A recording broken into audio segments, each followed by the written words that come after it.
Selamat datang kembali. Hari ini kita lanjut lagi nih pembahasan mendalam kita dari sumber-sumber yang Anda bagi. Fokusnya bab 12, periode yang genting banget di Philadelphia, tahun 1775 sampai 1776. Betul. Jadi Benjamin Franklin baru aja balik dari London, langsung nyemplung ke pusaran revolusi yang lagi panas-panasnya. Iya, dia tiba pas banget gema pertempuran Lexington dan Concord masih kerasa ya. Nah, itu dia. Pertanyaannya kan, gimana nih orang yang tadinya ngarep damai, kok malah jadi salah satu motor penggerak kemerdekaan? Kita coba bedah ya, momen-momen kunci dari bab 12 ini. Jadi gini, Franklin mendarat di Philadelphia itu Mei 1775. Kongres Kontinental kedua baru aja mulai, dan kota itu, wah, lagi sibuk banget siap-siap perang.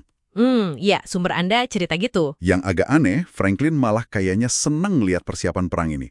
Dia bilang, ini satu-satunya cara buat hindari perbudakan paling hina, katanya gitu. Betul, lihat pakai lama langsung aktif di komite keamanan, terus hadir di kongres tiap hari. Ini kan beda banget ya dari Franklin yang sebelumnya. Tepat sekali. Ini perubahan sikap yang signifikan banget.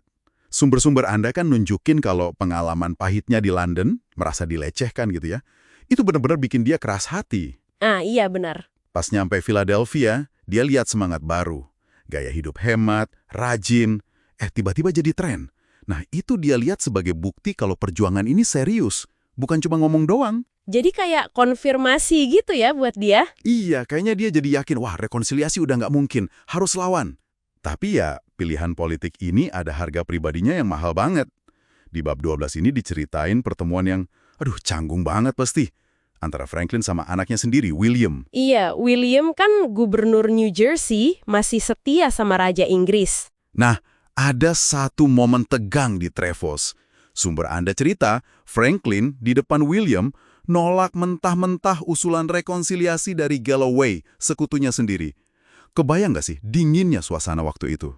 Ya ampun, perpecahan ayah anak ini jadi kayak cerminan kecil ya dari konflik besarnya.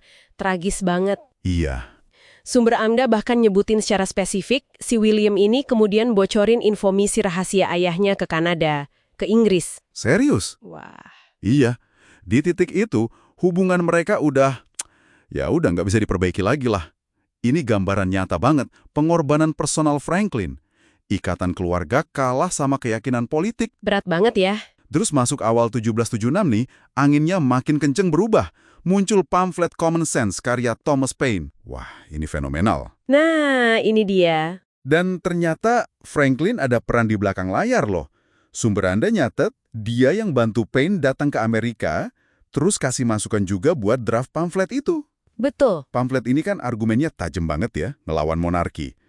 Ingat kutipannya, satu orang jujur lebih berharga daripada semua bandit bermahkota. Keren banget. Dan common sense ini benar-benar ngebalikin opini publik. Betul sekali. Dan dampaknya itu wah gila-gilaan. Sumber Anda nyebut angka penjualannya fantastis. 120.000 kopi cuma dalam beberapa minggu. Wow. Ini ngasih dorongan gede banget buat kubu pro-kemerdekaan di Kongres. Puncaknya, ya Juni 1776 itu, Richard Henry Lee dari Virginia ngajuin resolusi kemerdekaan. Nah, Terus, Kongres juga langsung perintahkan penangkapan pejabat kerajaan. Termasuk, yaitu tadi, William Franklin. Dia dinyatakan sebagai musuh kebebasan. Udah nggak ada jalan balik. oke, jadi langkah menuju pisah udah diambil. Terus Kongres gerak cepat, bentuk komite buat rancang deklarasi kemerdekaan. Isinya nama-nama besar ya, Jefferson, Adams, Sherman, Livingston, sama Franklin tentunya. Iya, tim impian lah ya. Sumber Anda nyorot kalau Jefferson yang nulis draft utamanya, terus dia minta Franklin buat nge-review. Nah, disinilah salah satu kontribusi Franklin yang paling terkenal itu muncul. Meskipun kelihatannya kecil ya perubahannya, dia ngedit kalimat Jefferson. We hold these truths to be sacred and undeniable. Artinya? Kami memegang kebenaran ini sebagai sesuatu yang suci dan tak terbantahkan. Nah, Franklin menurut catatan di sumber Anda, nyorot 3 kata terakhir itu, sacred and undeniable. Terus diganti apa? Diganti jadi self-evident, terbukti dengan sendirinya. Ini bukan sekedar milih kata loh, ini gimana ya? Ini inti dari semangat pencerahan. Kebenaran itu bisa diakses lewat akal, lewat observasi, bukan cuma dari wahyu atau dogma. Jadi perubahan kecil tapi maknanya dalam banget secara filosofis. Wah, Keren banget ya perubahan kata itu. Tapi prosesnya nggak mulus kan ya? Waktu draft Jefferson diedit lagi sama Kongres, terutama bagian soal perbudakan dihapus, Jefferson kan kecewa berat. Iya, betul. Di sini nih, kearifan Franklin main lagi. Sumber Anda cerita, Franklin ngehibur Jefferson pakai anekdot lucu soal tukang topi yang pesanan papan nama tokonya dirusak gara-gara revisi teman-temannya. Itu Franklin banget ya gayanya. Pakai humor buat cairin suasana genting gitu. Khas Franklin memang. Itu nunjukin kemampuannya ngelola dinamika kelompok. Penting banget di momen krusial kayak gitu. Nanda tanganan, Agustus 1776. Ada kutipan terkenal nih, walau masih diperdebatkan juga sih bener apa enggaknya. Yang mana tuh? Yang pas John Hancock bilang, kita harus bersatu. Terus Franklin konon jawab, ya kita memang harus bersatu, atau kita pasti akan digantung secara terpisah. Ah, iya. Sering denger itu. Entah bener atau enggak, kutipan ini pas banget menggambarin resiko gede yang mereka ambil. Mereka bener-bener mempertaruhkan nyawa dan segalanya kan? Jelas.